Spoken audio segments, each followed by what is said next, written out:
Hello, hello. Welcome to the Hamilton Tile Show podcast. This is episode 9. 7, 8, 9. I think 9, episode 9. I want to thank everybody for being here. Thank everybody for checking in. If you wouldn't mind right now, if you could go down and put a thumbs up on this thing, it helps the algorithm. And if you could also comment or share this, if you find that somebody would maybe enjoy this show, we kind of want to get this out here. I think we might be getting a little bit better at this. Also, hit the notification bell so you know that we're releasing new material and so you can be the first to see it. How's it going today, Jason? It's going good. Got done early. Siliconed our last shower. We're all done, and it's gonna be a pretty easy week from here on out. So, good day. So what's the reason for siliconing? Don't you usually just grout everything? Well, you can. You just be wrong. Okay. You have to allow for movement in the corners. Essentially, it's a short story of it. So we use silicone, not the caulk, not the siliconized with the sand in it. That's not what we use. We use 100% silicone. I like 497.9% silicone myself perfectly. Actually, I think that's the better one to use. So No, it's too high. You don't need it that high. you don't need it that high. No, we use minimal standards, 100%. That's it. 100%. There's a minimum, huh? Golly. And what is it? It matches the color of the grout, right? Mm-hmm. It's color matched to whatever the manufacturer. All manufacturers make them. Just depends on if they carry them, where you get your grout. Sometimes you got to order it. If you use a lot of custom stuff, a little trick is you can order it straight from Home Depot's website. And you can generally order it by the tube. You don't have to get a whole case. And they've been out of it for a while because of, I think, raw material shortages for certain colors. But if you just need a single tube or 2 tubes, you can order it from Home Depot. And I always order extra when we use Prism. I use their silicone. So I order extra, and whenever I don't use it, I just take it back to Home Depot. But like if you order it from your supplier, they're going to charge you for a whole case. So you got to buy a whole case, whether you need 1 tube or 5. So hope you guys can bear with us. We're might have a little bit of background noise, but I'm gonna do my best to cut any of this kind of stuff out if possible. I don't even really like to make cuts on this. It's pretty rare, but yeah. So, Jason, what's the next thing we're working on? We just finished a shower. And what's the next thing we're getting into? we actually got a whole house remodel to do. It's gonna be a lot of work for us. It's 2 showers, 2 tub hops, cabinetry, kitchen, backsplashes, fireplace, a floor and a pool area. It's a lot of work. So it's gonna keep us busy for a good while till after the first year. So kind of excited about that one. Guys picked out some pretty nice stuff. Heated floors, probably epoxy grout, glass tile. It's gonna be nice when it's done, but it's gonna take a while. Yeah, pretty good. One job turns it around, pretty much, just one big job. We're thinking about how difficult it is to sell 1 shower at a time. Makes me lose my hair. Makes me get stressed out. These bigger jobs are whole house projects. We usually book like 1 a year. I would think it has to be the perfect customer. It has to be the best fit. But it is nice to kind of have that security. And then, but I kind of don't like going to the same place every single day for 3 to 6 months. But it's okay. I mean, at least we're working on different rooms in the house, and it's not like we're on a shower for 3 months. That would drive me nuts. So it's not so bad. Plus, it's close. That's what. Last one we did was all the way down in Atlanta. It was an hour drive, and it was okay because we have a hot lane here that you pay to get down to Atlanta. So I'd pay the $2, $3 a day, and we would miss most of the traffic. It'd drop us off pretty close to where the homeowner's house was. So we were able to avoid some of the traffic, but it's still, I would rather not work down there because it's just, again, we like working close so you don't waste so much time driving, but sometimes it's not possible. But this one, oh yeah, we got lucky. This is only, I don't know, 4 or 5 miles from my house, probably similar-ish from yours. So it's real close. yeah, so to book this job, it was very simple. It's funny how that works when you actually are going to work for somebody. They don't ask a bunch of questions. They don't do all generally, the person that asks a bunch of questions and all this, it's like, okay, all this information is online for you to check out on your own time, but you're on the phone with me right now asking questions. But when I spoke with this homeowner, 5-minute phone call, could tell he was our homeowner. went right out and saw him, and no BS, no filler. He knew he was going to hire us before we even showed up. That's what we like. That's what we like. That's why we do all these videos. Because everybody always, why do you do all these videos and blah blah blah? Well, we're not going to work for the person who doesn't really care who was working in their house. We're never going to work for them. Shouldn't say never. Very slim. So yeah, that's why we do it. So when it works, it makes the sales process very easy. I mean, we just showed up. He knew we were going to hire. We just got right down the brass tacks. What do you want? You know, we had a rough budget. He's like, you know, what do you think this is going to cost? And he said a number, and we're like, oh, okay, so you're talking real money. We're not this, oh, my bathroom costs $5,000 BS, you know. He said a real number, and we just said, all right, we'll just set up a meeting, you know, and that was it, you know. Set up a meeting, gave him some rough numbers, and signed the contract, and we're starting Monday. Funny how that works. You know, I asked him on the phone, I asked him probably like 3 qualification questions. He answered them all in a way that I was happy with, I guess. And then I just asked him the big question. I mean, this is a lot of money. What's your budget for this? And he said, oh, blah, blah, blah, blah, blah. And I said, when do you want to meet? It was literally just like that. When do you want to meet?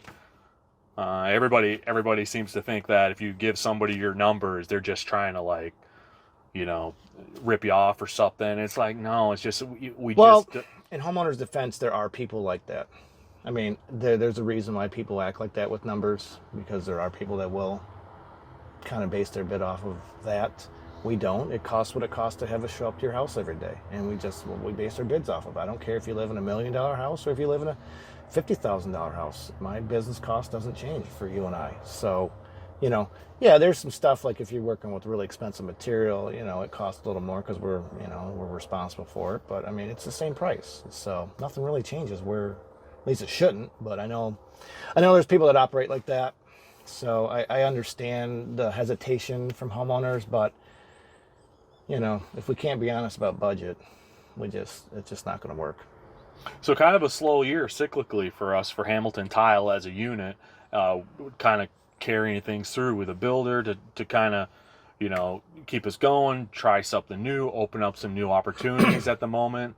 And in 1 week, pretty much everything turned around. Past customer called to have us do his bathroom, so that one's on the books. Mm-hmm. Another customer, another homeowner from next door, believe it or not. So the little bit of work I've been putting into next door, we got a great homeowner from that. So and I've already had the money conversation. I've already actually sent a bid out off of her pictures.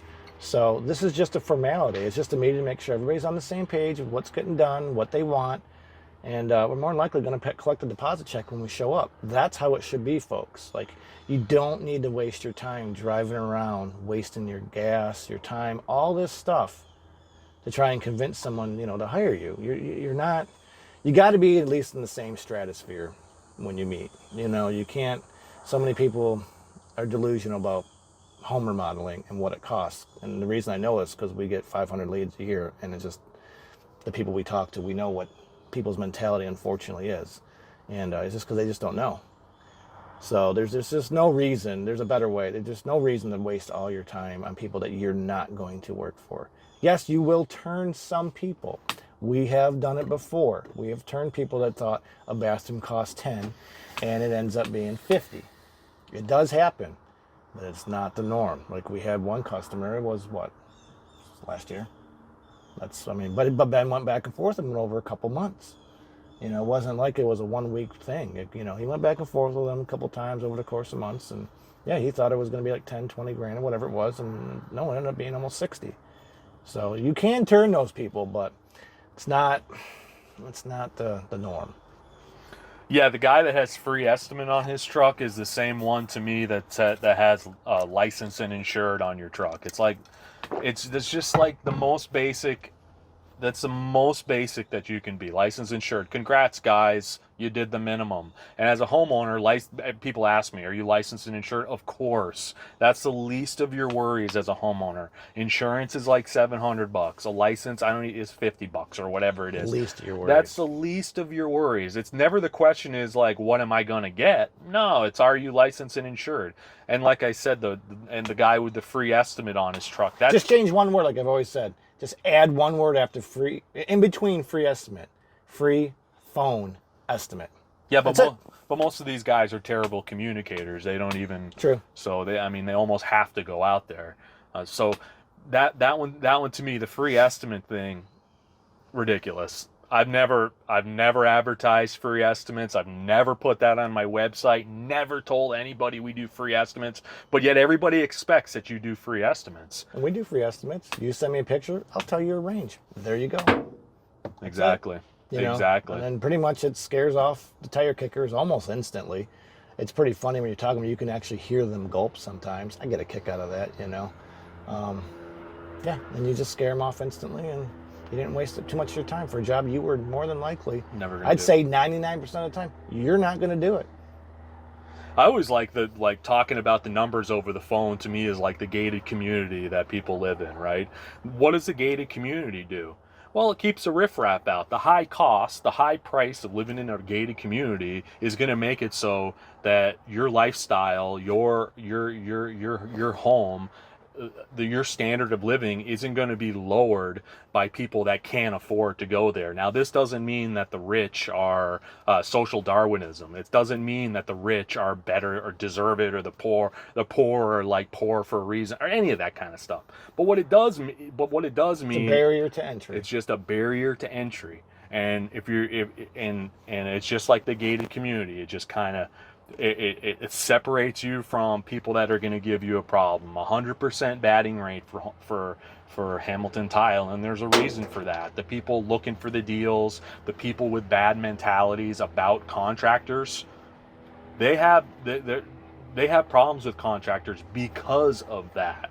Somebody that's willing to pay you for your time to come out and look at something, or someone that's willing to go through a small barrier of entry, is someone that you want to work for, and that they want you to work for them.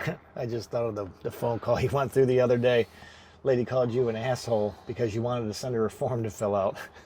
Yeah, a real estate woman, and I called her, and she sounded like she was at a bar, and I'm like, is this a bad time? Totally polite, because I could tell the venom in her voice. And when I hear, now, mind you, there are times Ben deserves to be called an asshole. Totally. But I could tell the venom in her voice, so I was being very cautious. I was just really buttoned up with my questions. Can I ask you some questions? Oh, yeah, sure, no problem. Oh, she was nice. Her first thing, I want you to come out for a quote. I kibosh that immediately. I always say, oh, we can get to that. May I ask you a few questions first? Oh, no problem. So I'm asking her a couple questions, and she got ripped off by another contractor, and she wanted us to come in and fix the job. And I said, hey, just to be like straightforward and honest with you on this, usually when people, get ripped off by another contractor, then they call us. They expect us to be the same cost or similar to the contractor they get ripped off by. And I just wasn't I forget how exactly I said it, but she didn't like that. I think that kind of came off a little clunky on my behalf. And then she's like, I asked her, she said something, I said something, and I'm like, well, you know what? I'm just going to send you my form to fill out if you don't mind. And she's like, well, it sounds like you don't want to do the work. And unfortunately, my sensor wasn't on at that time, and I made some sort of signal or verbal thing in the affirmative that not really, I don't. Because we know that we don't work for real estate people. Because yeah. Again, they expect it at the same price as what they're used to paying. Yeah, I didn't say, yeah, you're right, but I kind of... You said something. I said something in the affirmative that I indeed did not want to work for her, and she's like, asshole, and hung up. But man, her and I did not hit it off very well. She was a very nasty woman, and that's okay. I kind of sympathize with the homeowner a little bit, because I understand that she's had a bad experience, and so she's going to have this negative thoughts about other contractors. But you got to remember, we're not all the same, and you're going to scare off the good ones with that mentality, unfortunately. So it's just, you're going to find with that attitude, you're going to find the exact same contractor that you hired before and had the bad experience. You're going to get that same experience more than likely again. So, But what comes first, the chicken or the egg? The bad attitude or the bad contractor? What comes first? I think it's bad the bad attitude. I think it's the bad mentality from homeowners that don't respect workers, that don't respect contractors, that are shopping around for a deal. I mean, Well, you generally attract what you put out. Yeah. So if you don't think what highly or you think well of contractors, you think they're all scam artists, like that's the energy that you're going to put out. So you are going to kind of attract that, unfortunately. So that when you get someone who isn't like that, they're going to pick up on that, on those little keywords and just phrases you say subconsciously. And then all of a sudden there's, red flags are going to start going off in their heads, and they're going to be like, their defenses go up, and we're really not going to want to work for you, because we've dealt with enough people like that. We know it generally doesn't turn out well. And I just would rather avoid that situation from the get-go, because we got enough stuff to worry about and stress in our lives. We don't need to add to the pile. We only work for, again, certain people. That's just how it works out. And it generally is a pretty stress-free life for us. Yeah, let's go through an updated trigger word list. First off, I want to give homeowners a good advice on how to get great contractors, okay? First thing is be sweet and incentivize. I mean, if you're calling contractors being nasty, being short, trying to get them to come out immediately, I mean, most people, except the lowest tier contractors that have no other opportunities, they're gonna not want to work for you. So the first thing is be sweet, and then incentivize. Like if I was to call a contractor for my house, like I don't need my bathroom done, but if I did, I'd say, hey, what's it gonna cost me to get you out here to take a look at my bathroom to potentially do this project? Or I've always thought, well, just come out and say, hey, I'm just looking for some prices. What range am I looking at? Exactly. You don't have to, do the whole song and dance. Just be honest. But if you want someone to come out, which a lot of people do because they want to feel your vibe, they want to shake hands, they want to look in your eyes, how much is this going to cost me for you to come out and look at my project? Because us going to your project, going to your house, has a cost attached to it. It's not like going to the store or something where you come to us and we sell you something. We need to go to you. And honestly, if you were to ask us that question, we're not going to charge you. We're not. Because that means that signals to us, hey, I'm serious about this project. And if the rest of the conversation is going well, we're not going to charge you. That's not our intent, is a charge to go out and look at stuff. Yeah. People think that, oh, you're just trying to rip us off and get... No, that's not the intent. How many times have we charged somebody for, or said we were going to charge them for a bid, gone out and seen the job, they're cool, everything's great, and then we don't even get the check. We don't even get the money. Yeah. All that is a symbolic thing. Because really, in order for us to charge you for pre-construction services fee, it'd be about $1,200. It would be like $1,200 for one whole day. Because anytime we go out and look at a job, it messes up our entire day to where we can't do other things to make money.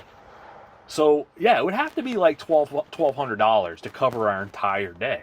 And the number we usually give out is $100. And if somebody's not willing to pay $100, they're not going to pay you for your services. It's pretty common sense. So, but I did want to talk about an updated trigger word list on the phone for homeowners to think about not using. First one is I'm moving. If you're moving, you're not going to pay for quality. I see it all the time. Newly remodeled houses, they're blown out. You're trying to look for the lowest price, trying to get something to look just good enough to sell the house. Second one, this is an updated one, is a homeowner that has the square footage already worked out. Talk about that one a little bit. Yeah, because a lot of people, when they call us, I just need a tile installed. I just need it installed. They've maybe gotten some square footage prices from other people, because that's how a lot of builders like to price things. Well, first of all, you don't just show up and do tile. It's not... We'll have a weekend before we even touch a tile Exactly. on any job. So yeah, I mean, is there a square footage price associated with installing tile? Sure, but it's not just installing that tile. So, when people do these bids where, I can install tile for $5, $6, just pick a number, $8 a foot, what does that really include? Is that just setting the tile? Does that include picking it up? Does that include floor prep? Does that include underlayment? What is that? Flattening walls, Yeah, material. There's so much into it. Yeah, there's so much. It's not like So that's why homeowners will see a bid from that's really low all the way up to the really high. You need to learn how to read a proposal so you actually know what you're getting. That's what I'm seeing a lot. Homeowners have no clue what they're getting. Yeah. And then when they get ripped off, they wonder why. It's because you didn't cross your T's, you didn't dodge your I's. Like that's why that happens. Who's picking up the material? Who's delivering the material? A lot of contractors like to work for free. I used to do it for free because you were told by many people along the way that's just what you have to do to get the job. Or you're lucky to be working. You got to go pick up the material for free. And I got tired of it. I'm like, well, what do you mean? Why? This is a cost of doing business. Like, yes, I have to go get the material, sure, but why am I not getting paid for it? Everybody, I mean, would you at an office just show up to work and clock in and expect to do something for free for a half hour? No, you're getting paid. Like, that's part of our job, is to go get the material. There is a cost associated with it. And yes, you can break it down by foot and all that and figure out what your per foot price is, but all of our time has to be accounted for. We don't even do square footage pricing. No. There is a number. A shower generally comes out around, it's anywhere between $50 and $75 a square foot, probably closer to 75. But they could go way higher than that. It just depends on what you pick out and what prep we got to do. But yeah, there is a number, but it's not really, because it's so variable. I mean, we're building every single thing. This is the thing that people don't understand about tile. Every single job for tile, every job is custom. There's no standard tile job. There's not. Every single one is custom. So. And if there was a standard tile job, you don't want it. You don't want the standard. It doesn't exist. No, but I mean like a 12 by 12 tile. You'd say it's 12 by 12 straight set. Nobody wants that. No. So square footage already worked out. That person's looking for a square footage number. The price shopping is what that tells us. Like, because they've gotten other bids that give out the price, per square foot, and that means I'm just looking for a square foot price. So that means they're price shopping. We're not going to generally book that bid. Yeah. Another one is someone that uses the word small or basic. I talked to a lady yesterday. She's like, oh, it's nothing complicated. It's just basic tile. It's a small job. Oh, they also throw on, but I can't find anybody to do small jobs. And you wonder why. Because small jobs are probably more expensive than the big jobs. Wouldn't you say? Why is that? Because every job, doesn't matter what it is, it's about your overall time in the project. So on a big job, you can, that overall time is spread out against, I guess, more square footage, I guess is the best way to put it. How many trips? I look at it as how many trips we have, how many days. So that's how I come up with a project price. So let's just take, for instance, a 5-day job. Let's just call it $5,000. We can get a decent amount done in 5 days. But you do a small job, that's 2 days minimal. Even though we may only have, say, 2 to 3 hours the first day and 2 to 3 hours the second day. It's still 2 trips, 2 days. So therefore, you have to charge for 2 full days, because tile's not like, oh, I can just pick up my tools and go do another job that day. Unless they're like houses right next to each other and you're doing the same. It just doesn't work with tile. We're not like a handyman. We got a tool bag and some screwdrivers to replace a switch. We have just an abundance of tools to set up to do a minute amount of work. It's not even funny. So, this is what's been killing us this year with our builder too, is like, we're working at these jobs and the granite's delayed. Oh man, crap, we got to take 4 or 5 days off. This is not her fault, but it's, Technically it is, but this is delayed. Oh, we don't have this, the wrong amount of tile, all this kind of stuff. We're experiencing why we do business like we do, to where we just pick up everything and we do everything, is because if any part of this project usually that the homeowner has their hands in, they just do not have the experience. Like the last job we had our builder pick up the material. She's like, oh, I usually pick up the material. I'm like, okay, cool. We'll take that off our bid, no problem. Because again, there's a cost associated with it. We charge to pick up materials. Yes. So we go and show up at the job. We go to pack the pan. There's no lath. So we got to run out and get the lath. And mind you, not that big of a deal, but it cost us an extra hour and a half. We didn't get home early. We were home at 6, instead of 3, 4, whatever. So, but just know that we have a system here. We've been doing this for a while, and we unfortunately have to follow the patterns that we've identified in order to have a smooth running business. That's what you want, is you want these projects to go smooth. And the more hands involved, the worse it is. This was with our whole house remodel we're doing. The guy figured out, he's been going to design build firms, and one of the first things we saw, he said to us when we went in there was like, yeah, it seems like there's a lot of people that don't do anything that you have to pay. We're like, yeah. Designers, all these type of people that literally, I don't know, a lot of GCs are like this. Like it's not that they don't do anything, but they take up a large slice of the pie for what they do. Exactly. That's the problem. I don't say, they deserve to be paid for their time. I'm not saying that. Good ones, yeah, that actually do their job. But we know a lot of them that we've experienced, they don't really want to do their job. They just keep passing the buck on to the next person. And the person down the line gets stuck with doing all this work when it's not their job, they're not getting paid for. So, how many hours, Jason, did you spend with this last customer talking about his damn shower? Like, this guy. I don't want to think about it. Like, more than I should have. But that's just how I am. Maybe multiple days. Yeah, but that's how you are, because when Hamilton Tile goes and does a job, we're getting paid for that. Yeah, that's my job. But builder work, your subs shouldn't be talking to the customers at all. But because we communicate, because we know what we're talking about, because we speak English, we're held to a higher standard, and we're not paid for that. We're not paid to talk to this guy for 10 hours. I was getting kind of pissed about it, because we're trying to work, and this guy's talking about these minute details and stuff. It's like, just go. Go.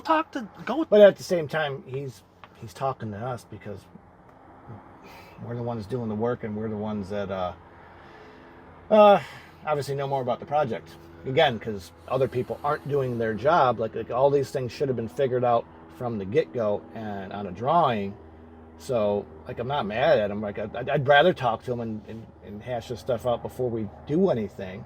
It's just that's how a lot of people do business that way, and I just. Yeah, but what I'm seeing from Jason, though, is he is so good about giving away his information to all these people. How about Johnny? Like, we talked to this jerk down down in Sandy Springs. He calls up. I have a good conversation with him. He's again kind of a real estate developer, but he can't send his people that he uses on other people's houses to do his work, or he doesn't want to use those shitty contractors on his job. He needs the best at his house, but at your house or at the property you're gonna buy, he has no problem using those subs. And so I'm talking to him on the phone. Things are a little slow, so I'm like, screw it. We'll set up a meeting with him, just to go down and see his shitty shower that he already had done, right? And we go and show up, and Jason's in there. We talked to this guy for probably 2 hours.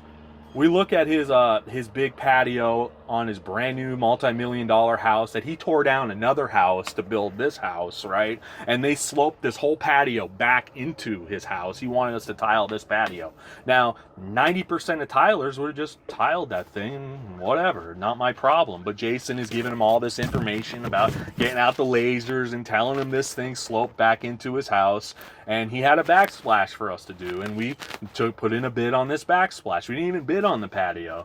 And we wanted $3,500 for this backsplash. Oh, unheard of, too much for him. Even though we give him all this information, we do all this running around, and he went back and used his other tile guys to do it for $1,500 or whatever it was, right? But, of course, buying $50 a square foot mother of pearl tile to put on this backsplash, but won't pay us $3,500 to put in. It's just like the mentality here, and I could tell the mentality, but I took a chance on this guy because I'm kind of like Trump. If you massage my ego a little bit and you're nice to me, I'm gonna help you. I've had women to cry to me and I go and help them with their bathrooms. It's like, that's kind of how I am, where if you say, hey, I look at your stuff on YouTube, well, then I'm going to come out more likely and help you out because, you kind of stroked my ego a little bit. That's over. But that's what this guy did. And we're hoping to book this backsplash. No, just completely wasted our time, took all of Jason's information and just had somebody else do it. So you wonder why contractors are so hesitant to help. It's because of stuff like this with people that just don't have plain common courtesy to get back to you, to tell you what the issues are. They're used to paying for for a certain amount of money for something that's not even good, that's below standard, and they expect you that's doing things right to work for that same amount, right? So it's just kind of one of those things. The other one trigger word is fair and reasonable. What does it mean to you when somebody says, "Hey, I just want a fair price"? What does that mean to you, Jason? I don't know. It doesn't Honestly, mean it means nothing. I mean, what is fair? That means many different things to many different people. I mean, what do you mean fair? I don't, I don't understand it. yeah. You know, it doesn't mean anything to me. Really. I got kind of wise with a guy on the phone a couple weeks ago. Not wise, but I said, "Hey, can I just say? Oh yeah, no problem. What does that fair mean exactly?" He just stumbled, fumbling, bumbling, stumbling, fumbling, and bumbling, trying to describe to me what fair means to him.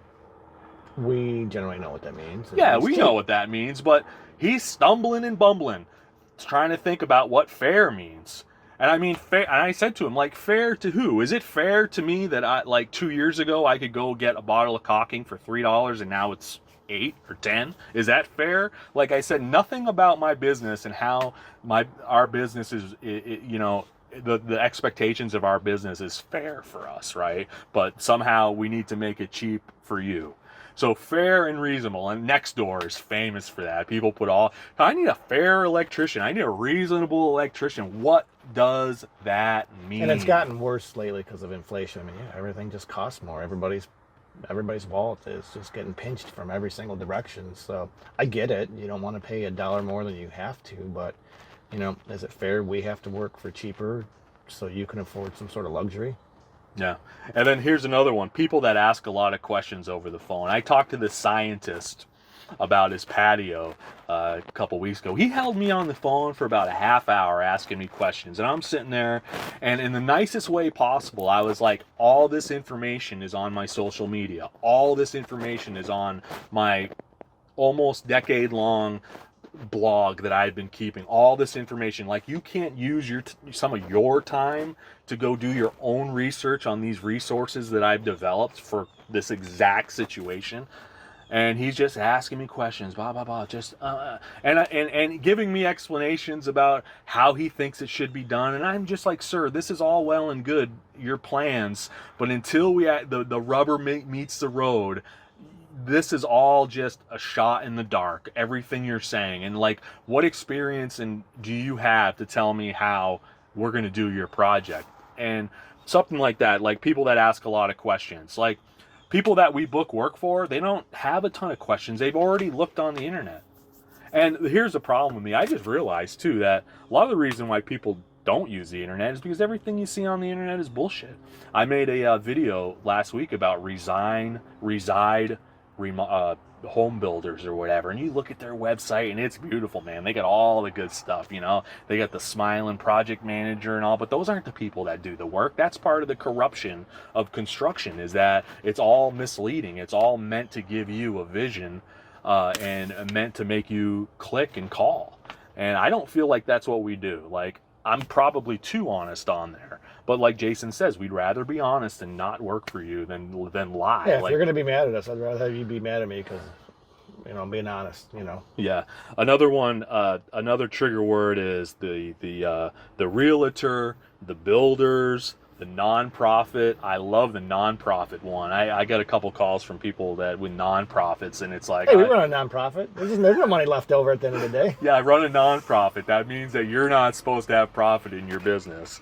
And then I usually do my own tile. We can't compete with zero. We can't compete with zero.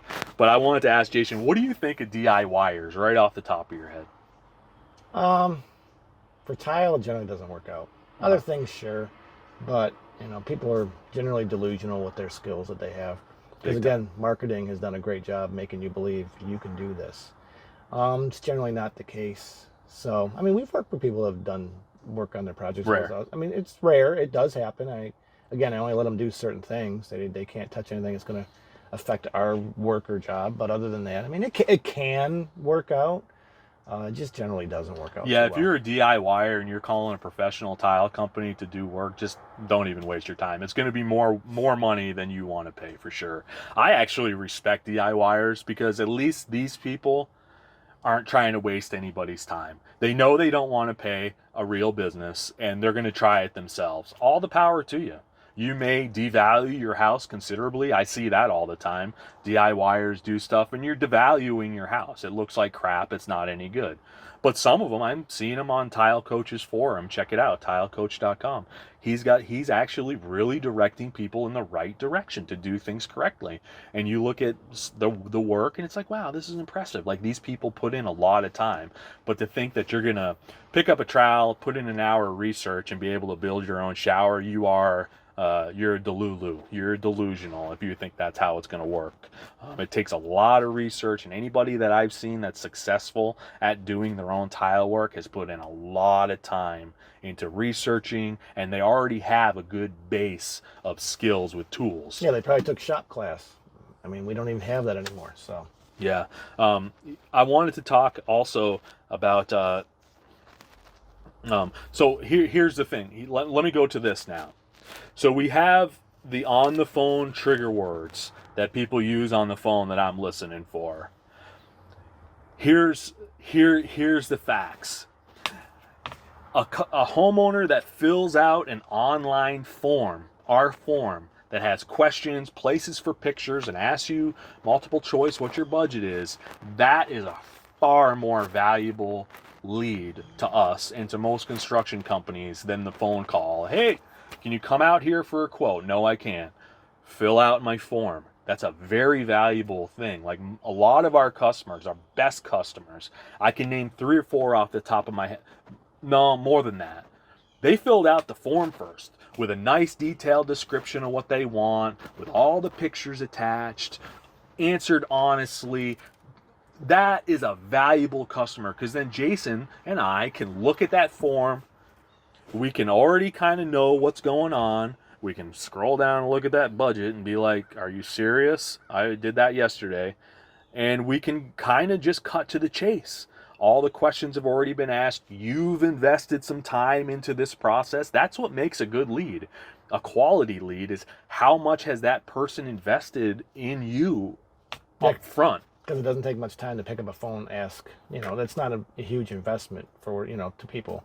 But for them to get them to actually fill out a form, that's hard to get people to do. So if they're going to be invested in you more. So it kind of gives you, I don't know, a little head start against other leads. Yeah, I don't want the splurge call that looks at pictures of our stuff on Google or online and says, oh man, I would love to have my bathroom. Let me call. Yeah, I bet you would.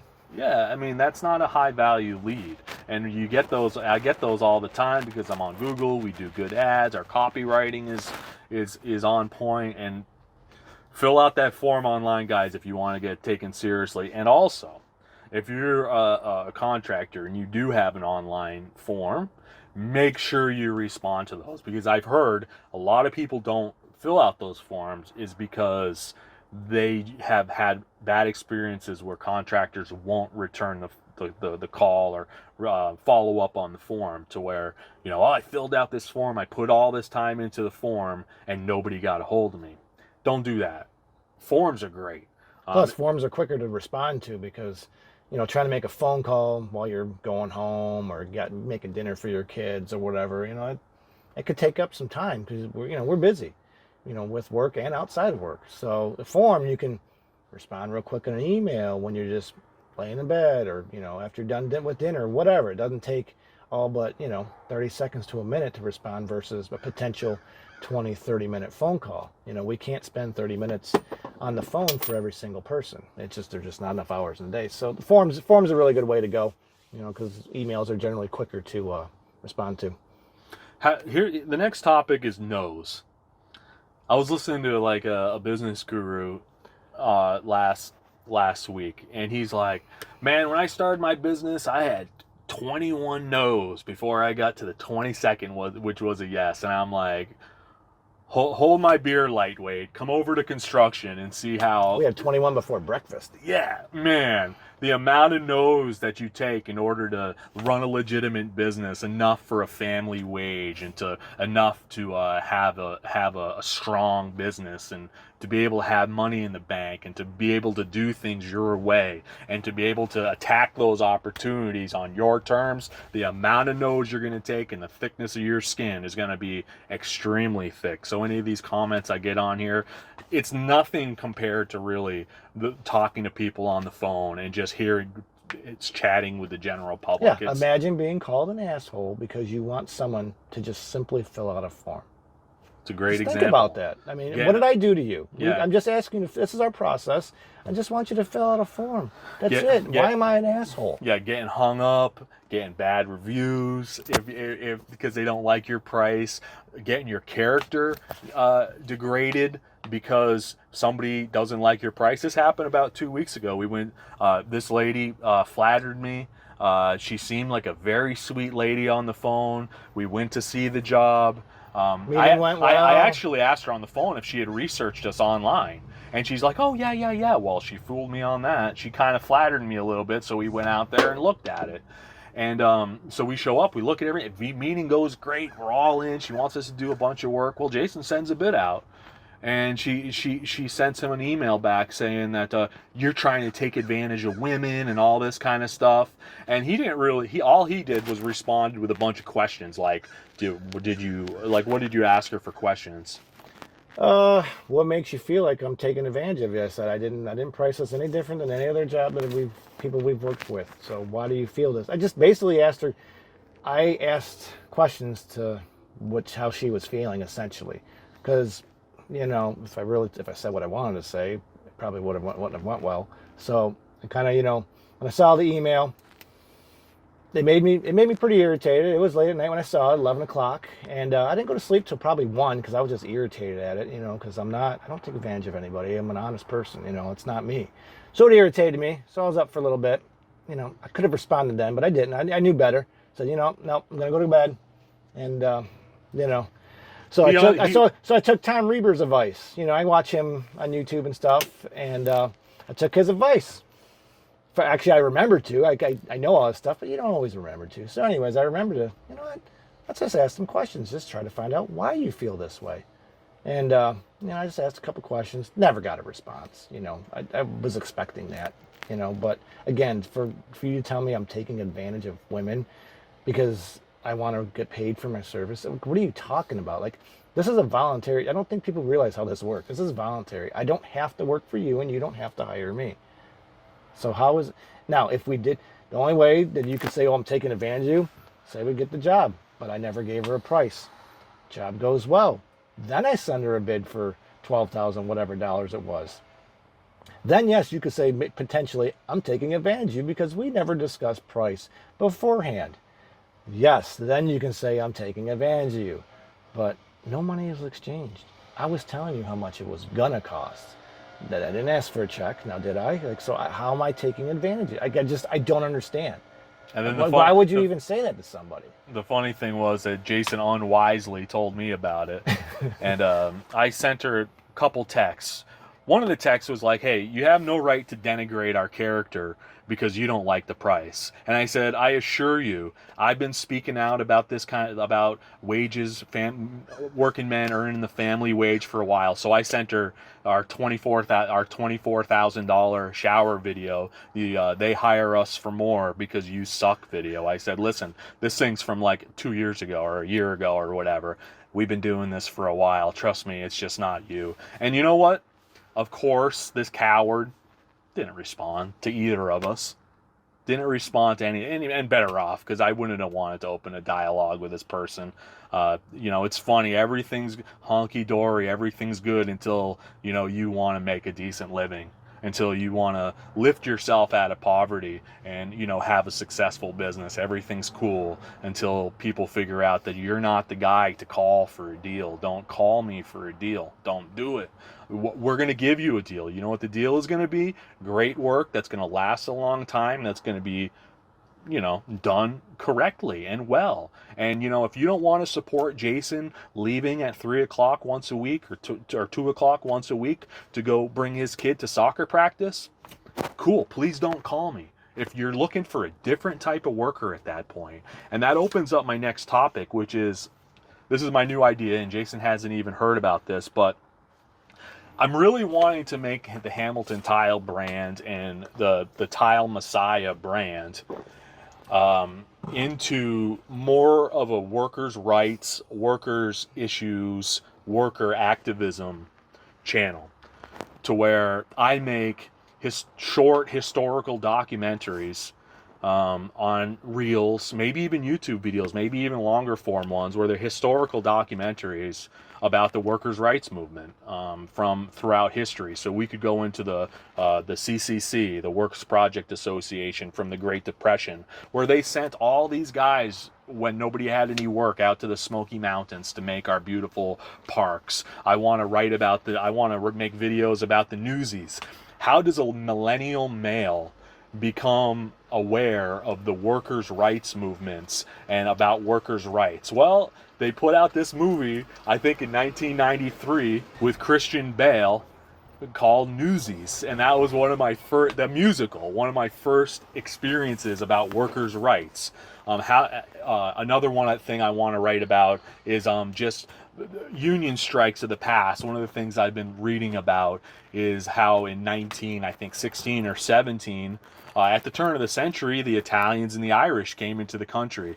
And, everybody gets bummed out that, people say, oh, the immigrants cause crime and stuff. Well, you look at the Italian and Irish immigration, and the Italians, a lot of them were anarchists. And in 1916, 17, they bombed the Wells Fargo building in New York City, and this guy named Luigi Galliani was kind of responsible for it.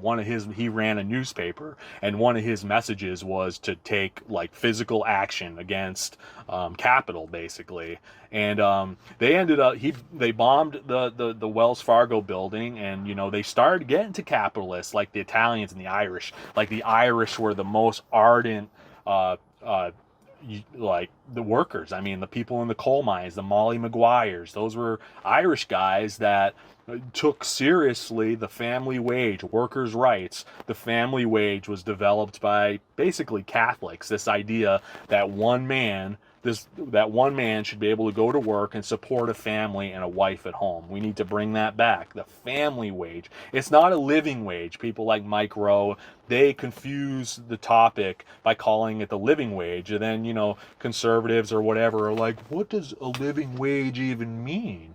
I think a family wage explains it a lot better, why people need to get paid well, is to support a family. You'd think in a country like ours, if we're going to have a country, you want men that can build families, because that's going to be the continuation of civilization, this great civilization that all these people died for. And my new idea is to start raising awareness and activism about all these people that were literally killed for our rights as workers. Hung. The Molly Maguires in the turn of the century, I think they hung like 20 guys for violent strikes. They hung them. Like, guys died so that we could have our rights. It started with the 10-hour workday in Lowell, Massachusetts, with the girls that worked down there. Then it became the 8-hour workday, and people literally died so that we wouldn't have to be shitting in buckets. You know what I mean? So that we could have some sort of rights. And this history is completely forgotten. One of the greatest psyops in American history is pretty much making it seem like, oh, this is just how it's always been. This is just how it goes. You're lucky to have a job, and no benefits, no nothing. So I've been doing a lot of studying. I'm reading a 600-page book on it now, and I've made the decision that after that book is done, I'm going to start making historical documentaries and posting them up, and hopefully raising awareness for workers' rights. And it's not a communist thing. It's not a left-wing thing. It's not a right-wing thing. It's not any of that crap, because that's one of the things that happens is whenever you talk about cooperation, you're now a communist, right? And that's a problem. And that's a thing with American culture, is like the individual is placed at the top. So any type of cooperation is seen as a negative. But guys, with the stuff that's going on today with workers, everybody's talking about AI. Jason believes in the AI thing. There's always going to be people working. cleaning sewers, doing stuff, building. There's always going to be people working. And just because we have this technology now, it doesn't mean that the workers don't need a voice. And for me, that might be my calling in life, because I'm actually a natural agitator, unfortunately, you know. And back in the old days, you know, agitators like me would get hung. We would get put in jail. We would have a lot of problems, and I may, because the ultimate goal is to start a nonprofit with an email list and all this stuff, so that we can start pressuring and educating the public for better pay, for workers' rights, so we don't regress, because that's what we're doing. We're looking at Tyson and Purdue food plants with literal child labor in these plants. Like, child labor? I thought that ended at the turn of the century. What the frick are you talking about? You know, you got people, what's his story? Quartz engineers, the people that make the countertops. They're breathing in so much of this crap, they're getting lung disease and all this kind of stuff. It's like, here's the thing. This has been a thing for a long time, and I remember my dad talking about it. Like, one of my earliest memories is my dad's Brazilian immigrant, and he started out in Massachusetts, and he would tell me that when he first came to this country, like, they would only hire the Puerto Ricans and the immigrants in the insulation factories, and he had a job in an insulation factory and a shingle factory, and he said they were the nastiest jobs he's ever did, and it was only brown people in there doing that work because nobody else was, and it was largely because they were ignorant to the value of their labor and to their health. And that's what we're having today, is the same deal. Is the new Americans come in, and there's just a different standard for them. They're actually really happy to have the opportunities, and I have nothing wrong with that. That's very cool. That's why I'm here, is because my dad was given that opportunity. But at a certain point, it's complete degradation and going backwards, to where we shouldn't be going backwards. We should be going forwards and raising awareness for the fact that people literally died for our rights to have dignity when we work. And a lot of times, for us, it's about how we do things too, and how we work, and the opportunities we have. And I just see in the general public, people have no understanding, no appreciation, no empathy or sympathy for the working man, right? And I think maybe this is my God-given like purpose in life, is to use my voice and my personality to just raise awareness for these issues and for workers' rights, and to do workers' activism. Because if you really think about it, we have very little representation, and whether that's in Washington, whether that's locally, whether that's in media. I really feel like there's not very much care for guys like us that are out here doing our best, honest workers. You know, I've been saying it for a while. Jason and I are the best at what we do, and we should not have to struggle just to work. It shouldn't be like that. So what do you think of that new direction? Do you think that's something that I should do, that you can support, Jason, or no? Who, me? Yeah. I mean, it's nothing that I don't feel. You know, you're just more boisterous about it. Yeah, cool. I mean, it's all things that I feel, you know. So expect to see some more activism on the channel. Stuff about old stories, historical stories about, you know, people get struggling just to have dignity as workers. One of the funniest story, one of my earliest memories is my dad sitting up in our 1985 Dodge Caravan, and I would sit in the back, and he would discuss things with my mom, and my dad was anti-union. I mean, you hear about this where the new Americans have a different understanding and a different attitude toward work, and a different attitude toward authority, so they act differently, right? My dad was one of them, and he was a manager at a textile mill, a brown guy, new to this country, in New Hampshire, where it's 97% traditional heritage white Americans up there, and in comes this weird Brazilian guy, barely speaks English, or not very well, and he's now the boss of this department. That went over well, probably. Yeah, and he was telling me, he would tell my mom, and I would sit in the back seat, and he would always talk about this guy named Mary. His name was Merritt, but that's my dad's accent.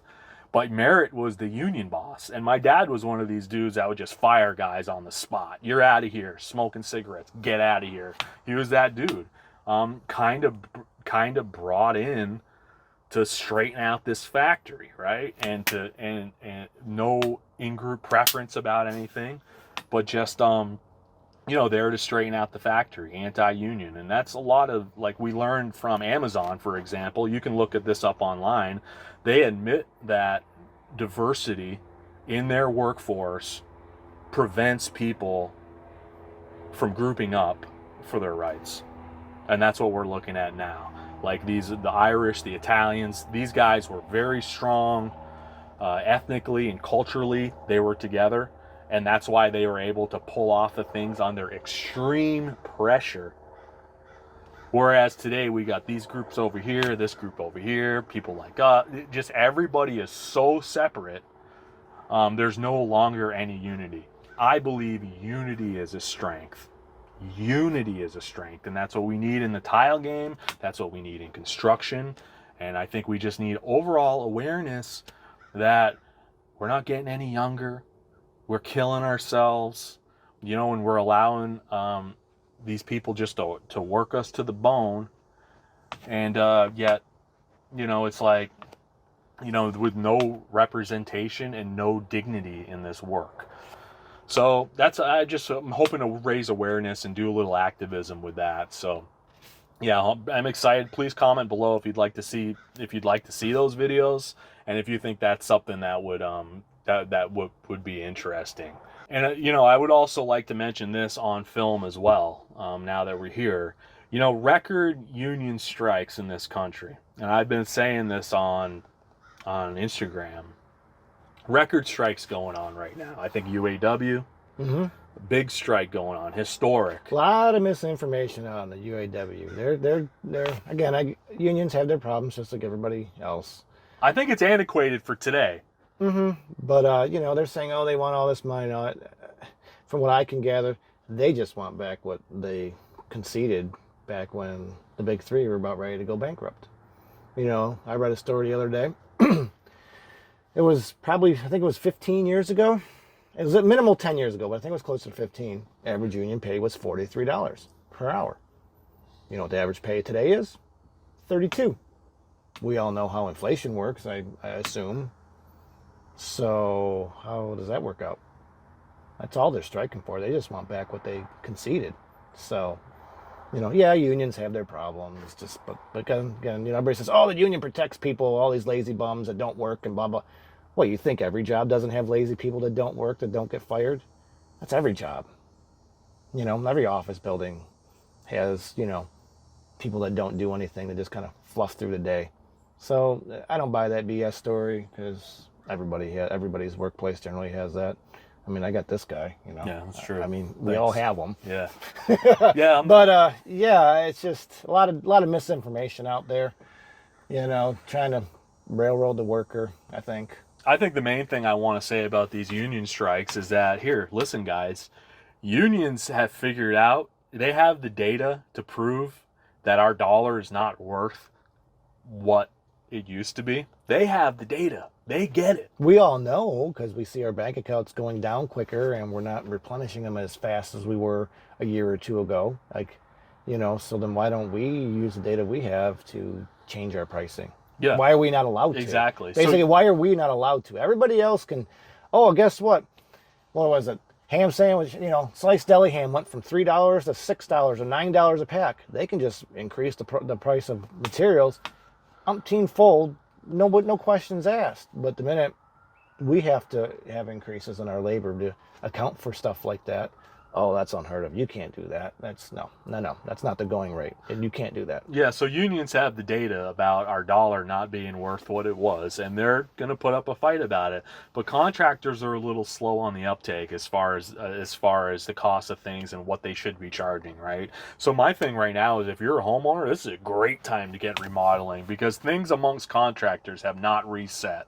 We still have people saying, "Oh, your prices are too high," all this kind of stuff. That's Listen, not the going rate. this is a great time to have remodeling done because contractors are slow on the uptake. They still don't get it. But the unions are signaling to everybody else that things are not what they used to be, right? Our dollar is not what it used to be worth. And unfortunately, things are going to have to go up in price. And I think that's a great indicator of what we should be doing as contractors, and that Just- we should need to raise our prices. Just run your numbers. I mean, Run the your numbers. numbers. The numbers don't lie. You don't have to get super involved in the numbers. I mean, I'm not. But you know, if you notice your bank account, hey man, my money's not going as far as it used to, or why is it saying like I'm always broke, or whatever? It's because you're not charging enough. That's just all there is to it. There's no amount of volume that makes up for no profit. I mean, that's just all there is to it. You know, there's only one way to make more money. It's to charge more, unfortunately, because you can only get so much done in a day. It's not like we can double, triple, quadruple our output all of a sudden. Like if I was able to do that, well, then I'd be rich already. Yeah. You know, so you know, you just got to know your numbers. Just sit down on a piece of paper and just say, what does it cost me to go to work per day, to do nothing? Yeah. That's just to do nothing. And I bet you'd be shocked. Yeah. So we're booked out for 6 months. So now the plan for me is with Google. I know I'm a kind of a shill for Google, for the Google account, but I had this debate with a business guy who was trying to say, oh, if you're a contractor, you should definitely have a Google account. And my new thing now is, if you're a contractor and you have an established business with established leads coming in, and you're small, you already have referral work, you're doing fine, I would think about whether or not you want to actually start a Google, because it's a pain in the ass to deal with a lot of the public calling, because there is such a wide gap where we are unrelatable to most people. So, you know, if you got a good business going, maybe think twice about it. Definitely do your website, definitely do your historical documentation of your business, because that's going to make it worth more to have a long history documented online. But man, No, I think what we're going to try, we've talked about doing this. we're doing it. We've talked about doing this many times, but we just never have, is change our phone message to saying, hey, you know, we're out in the field busy, whatever you wanted to have it say. If you could, go to HamiltonTileGA.com and fill out a proposal request form. So that way, we try to maybe weed out the people before they even think about calling us. And that's the only way we're going to call you back. And that's the only way we're if gonna call you. fill out the form. I'm So, not calling anybody back based on a voice. So I think we're going to do it for like a week or two, just to see our call's going to, you know, drop off. I mean, obviously we'll get less calls, which is fine, because we know about how many calls it takes for us to go look at one. So we can kind of compare, like, okay, our calls went down to X amount of calls per week, and they were at this. But with these forms, how many more good leads have we gotten? Yeah. So it's not necessarily about the calls. We can't talk to everybody. I don't want to talk to everybody. I want to talk to the right people. Yeah. You know, that's really what it's about. And like, I found that if you're our customer, you're gonna fill out the you're form. going to fill out the form anyway, so let's just get to the, you know, let's just cut to the chase. Just fill the form out. Yeah, and if you're not willing to fill out the form, you just want to talk to somebody or have somebody come out, then we're not going to be the guys anymore. And hopefully it works, so I don't ever have to like call anybody back unless they filled out the form with pictures attached, because I'm going to ask you for pictures anyway. I'm going to ask you what your budget is anyway. So I'm going to ask you all these questions on the form anyway, so do it on your own time in bed on your phone. You can fill out the form, and I promise I'll call you back. And I think that's going to be the new system. Well, he's going to try it out. See, like if things just completely and utterly like no forms filled out, okay, well then obviously maybe it won't work. But you know, you got to try it. Yeah, we got a bunch of padding now, so anybody that's expecting us to go out of business, not happening. We're still in the game, and I would like to close on this. You know, we were in a kind of a tough little cycle there, right, guys? The only way you lose is if you quit. I've been saying it. The only way you lose is if you quit. Just don't quit, and keep working on your stuff. Keep developing your brand, developing your business, do your best, even if you're working for a builder not getting paid. Always do your best. That's how we developed our own private businesses. Even though we were working for builders not getting paid what we should, we always did a good job up to our very high standards. So if you keep doing that, you're going to be able to build your private business eventually if you stick with it, right? I'm always saying one of my favorite things is if you got a toilet hole and instead of cutting up this big nasty square hole abortion, if you cut a circle, tilers that cut a circle are always going to be working. The tile gods will smile on you when you cut a circle. Hey, but I cut a square if it's not if it's just a pipe and no flange, I'm cutting a square. I'm sorry. But if the flange is there, yes, we will do a circle. But we cut a ton of circles though, let's just say. But if it's just you know? a pipe and the flange still has to be gone, I'm sorry, you're getting a square. Yeah, if you're doing clean work for shit that nobody sees, the tile gods will smile upon you. So guys, this is episode 9, I believe, of the Hamilton Tile Show podcast. If you wouldn't mind going down below and giving us a thumbs up, helps the algorithm. Leave us a comment, even if it's saying hi. Hit the notification bell so you know when we're coming out with new stuff. Subscribe. And also, if you want to support us, a great way to do that is to use the Built with Foam link down in the description. To buy drains, foam pans, whatever, and you'll get 10% off on your first purchase, and we'll get a cut too. So it's a good way to help support this show and make it into something a little bit more than just us getting our message out and helping people out. If you ever get this, if you like this information, please support us by using the link below. It's a good way. You're going to buy stuff anyway. Yeah, please, I would really appreciate it. And we'll see you on the next show. Let us know what you think. Be good out there. Don't let them work you too hard.